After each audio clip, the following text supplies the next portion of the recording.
Selamat pagi pemirsa, apa kabar Anda di pagi hari ini? Senang sekali saya Graciela Taime dapat menjumpai Anda dalam Berita Papua. Sejumlah berita menarik dan teraktual telah berhasil dirangkum tim redaksi kami. Berikut 3 berita utamanya hari ini.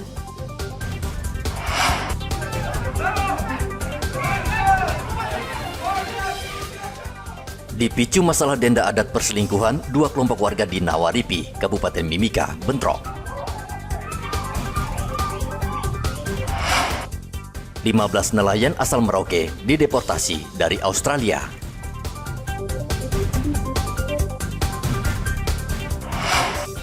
Harga cabai di Merauke melonjak.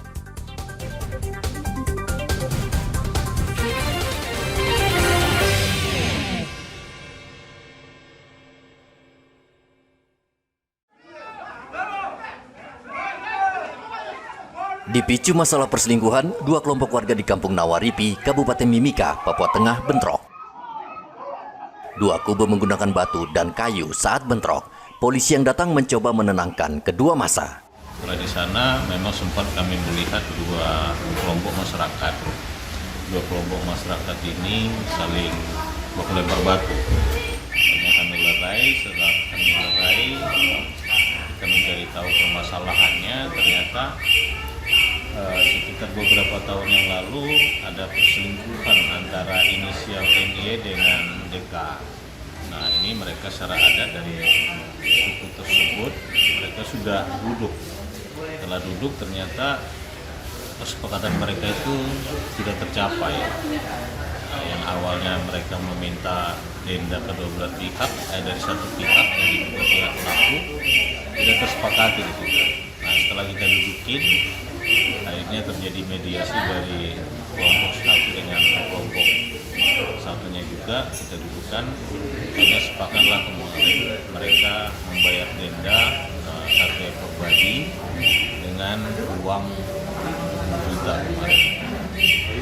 Nah, setelah itu ya sudah, para masyarakat ini langsung pada kembali ke rumah masing-masing. Namun pada saat itu sempat muncul itu kepanikan di situ, karena di situ kan artinya tempat tinggal di Nawaripi ini kan ada beberapa masyarakat yang tinggal di situ. Sebab masyarakat panik karena kesigapan respon dari jajaran dari Polres kemarin itu langsung. Kasus perselingkuhan itu sudah terjadi 2 tahun lalu, namun karena tak kunjung selesai, akhirnya terus-menerus bentrok. Polisi mengimbau kedua kubu menyelesaikan masalah secara mediasi, sehingga tidak menimbulkan korban jiwa. Igobat Momolin melaporkan dari Mimika, Papua Tengah.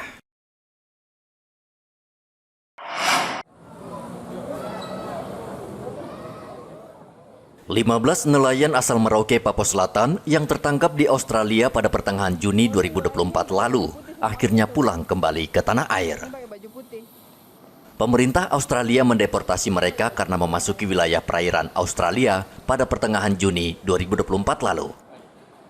Menurut Kepala Badan Perbatasan Merauke, Rikianus Samkakai, 15 nelayan Indonesia ini bebas dari proses hukum di Australia karena belum pernah memasuki wilayah perairan Australia. Selain itu, mereka juga tidak terbukti menggunakan jaring untuk menangkap ikan hiu. Ya, puji Tuhan yang tiba hari ini dengan menempuh rute dari Bali, Jakarta, Makassar, Jayapura, Merauke, ini 14 orang yang tiba.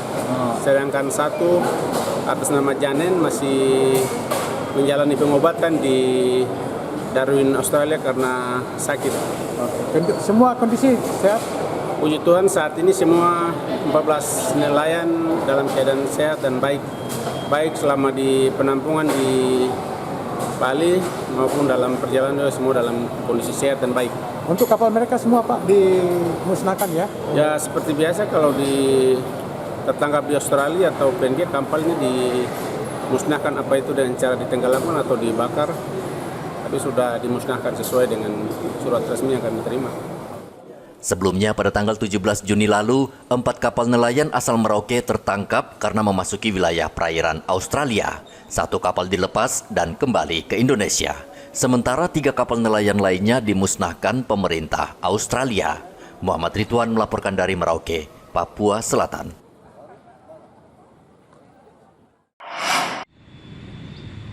Polres Kepulauan Yapen mengusut kasus pengibaran bendera Bintang Kejora atau Papua Merdeka di wilayah Yapen Timur. Kapolres Kepulauan Yapen, Kompol Ardian Uki Hercahyo, bersama anggota mendatangi lokasi pengibaran di Jalan Trans Serui, Dawai. Kapolres akan menangkap para pelaku karena pengibaran bendera Bintang Kejora dapat dipidana makar dengan ancaman hukuman yang berat. Apalagi pelaku juga mengancam korban yang menyaksikan peristiwa tersebut.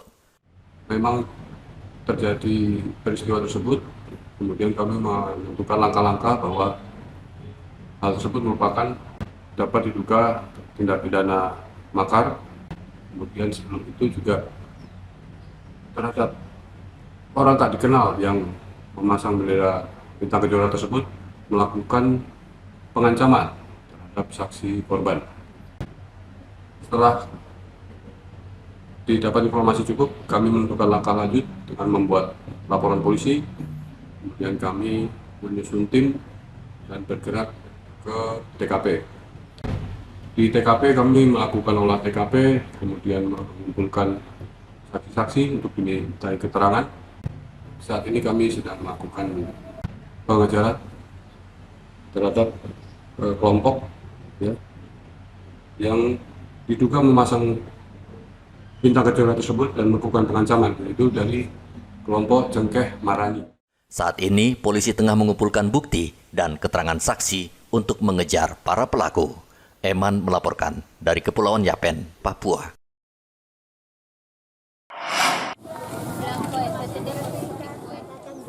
Harga cabai di Merauke, Papua Selatan belum stabil, bahkan harganya terus naik.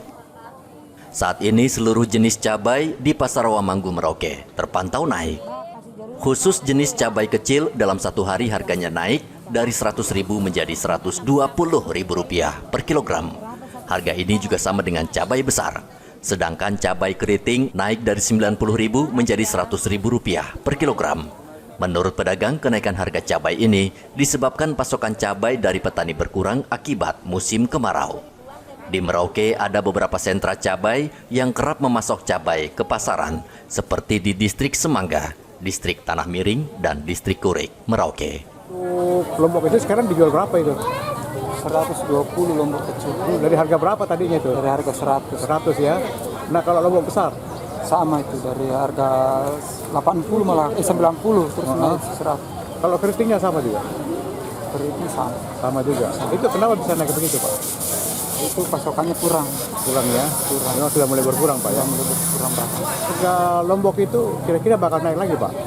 Bakal naik lagi 150. Satu dua hari ini ya? Iya, karena pasokannya kurang, banyak peminat. Peminat ya?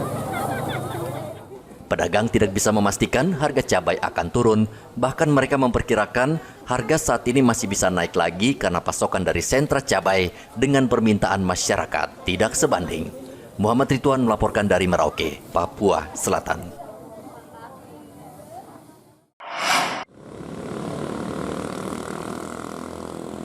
Kabar gembira bagi pemilik kendaraan bermotor yang menunggak pajak.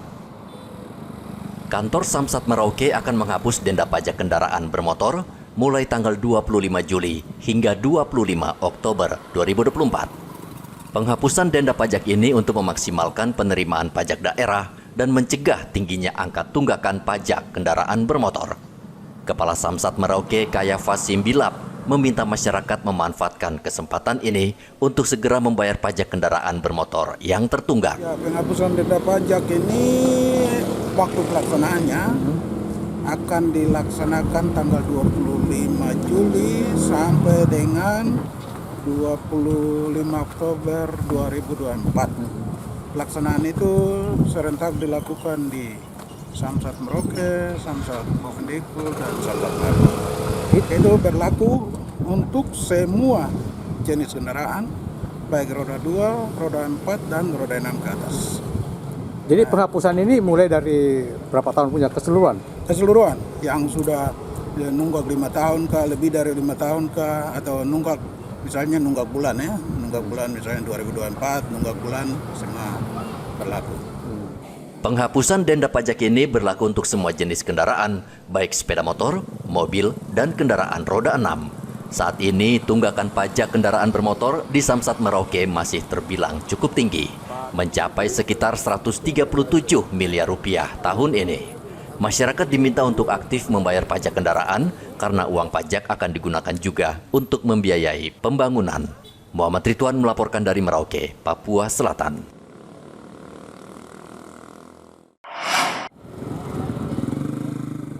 Operasi Patuh saat ini masih berlangsung di Merauke, Papua Selatan. Selama operasi berlangsung, Satlantas Polres Merauke banyak menjaring kendaraan yang tidak mematuhi aturan berlalu lintas. Operasi ini juga tidak terbatas pada kendaraan berbahan bakar bensin atau solar, namun juga sepeda listrik yang saat ini mulai populer di masyarakat. Sejauh ini, Polres Merauke belum mendapati sepeda listrik yang berseliweran di jalanan kota Merauke. Kasat Lantas Polres Merauke AKP Novi Gultom mengatakan, jikapun ada, polisi hanya memberikan arahan dan nasihat kepada pengguna sepeda listrik agar menggunakan di gang sekitar rumah dan tetap menggunakan helm. Selama pelaksanaan kegiatan operasi Patuh, kami belum menemukan untuk sepeda listrik ini berada di jalan raya pada saat kami pelaksanaan kegiatan operasi Patuh.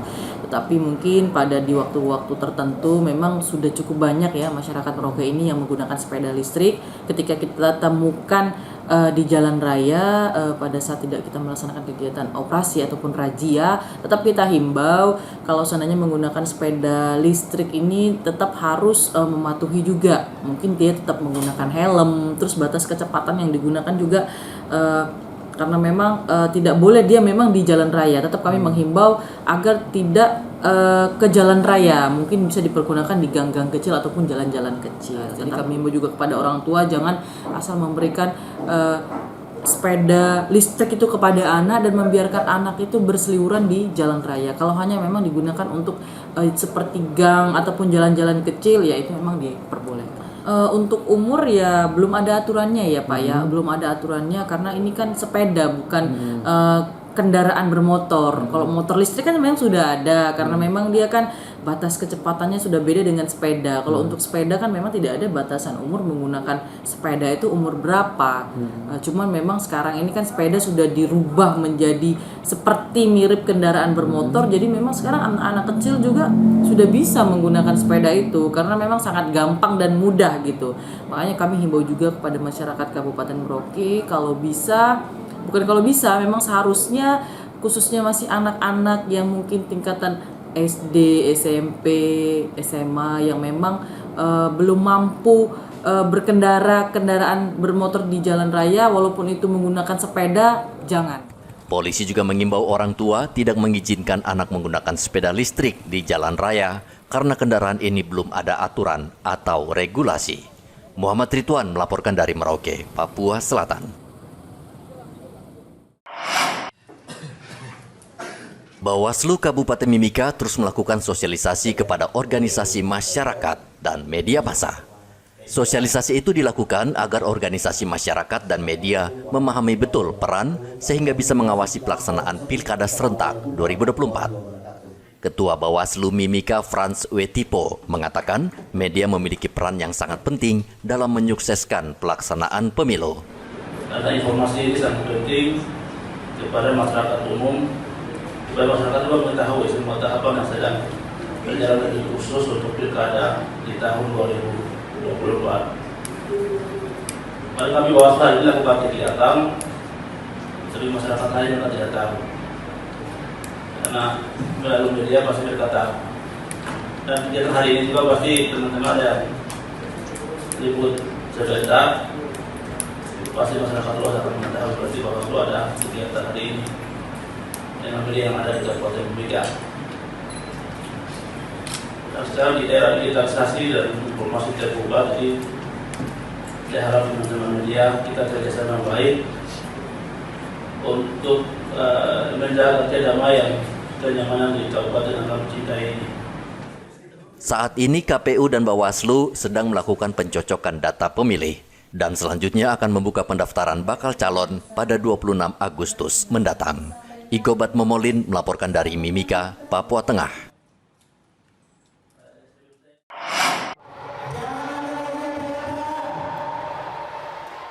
Provinsi Papua resmi terpilih sebagai tuan rumah Hari Anak Nasional ke-40 yang akan berlangsung pada tanggal 23 Juli 2024 di Istora Papua Bangkit, Kabupaten Jayapura. Kegiatan Hari Anak Nasional ini baru pertama kali digelar di tanah Papua dan merupakan perhelatan terbesar dan persiapannya membutuhkan kerja keras Pemprov Papua.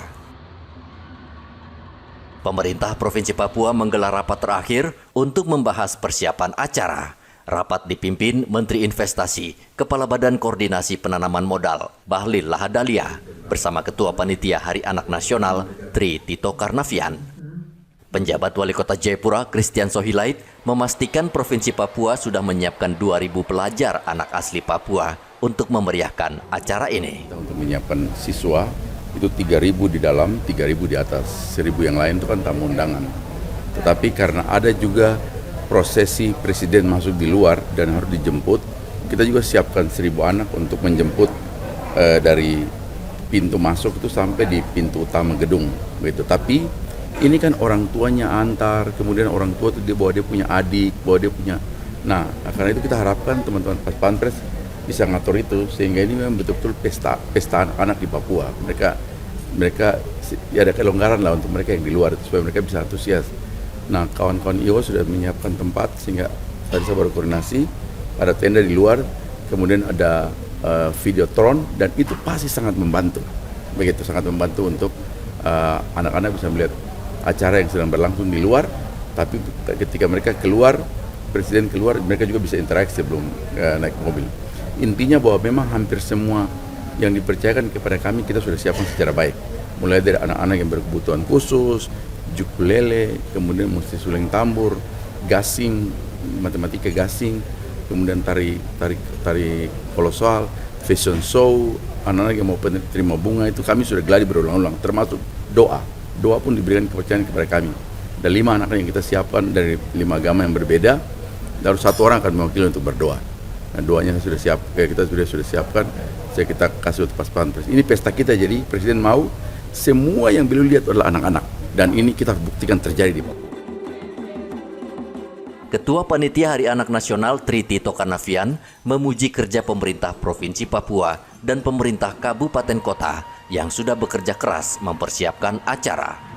Betul, ini penghargaan yang luar biasa kepada para panitia di daerah, baik dari Provinsi, Kota Madya Jayapura dan Kabupaten Jayapura, yang terutama adalah Ketua daerah Bapak Christian sebagai PJ Wali Kota Jayapura yang telah membuat acara ini hampir sempurna karena semua rencana-rencana kita sudah berjalan sesuai dengan rencana tersebut, namun pasti masih ada perbaikan-perbaikan yang harus kita lakukan sebab ini menyangkut banyak sekali yang terlibat, terutama karena ini anak-anak yang harus kita juga atur karena kita tahu bahwa anak-anak harus didampingi oleh panitia dan sebaik-baiknya. Mudah-mudahan kita akan melaksanakan gladi resik atau gladi kotor 1 kali dan gladi resik 1 kali sehingga ada 2 kali gladi nantinya. Peringatan Hari Anak Nasional ke-40 ini akan dibuka Presiden Joko Widodo bersama Ibu Negara Iriana. Kedatangan Presiden merupakan kunjungannya yang terakhir ke tanah Papua karena pada Oktober nanti Jokowi sudah tidak lagi menjabat sebagai Presiden Republik Indonesia. Hendra melaporkan dari Kota Jayapura, Papua. Pemirsa, informasi tadi sekaligus mengakhiri jumpa kita pada pagi hari ini. Saya Graciela Taime, mewakili kerabat kerja yang bertugas menyampaikan terima kasih, selamat beraktivitas, sampai jumpa. Wanyambe.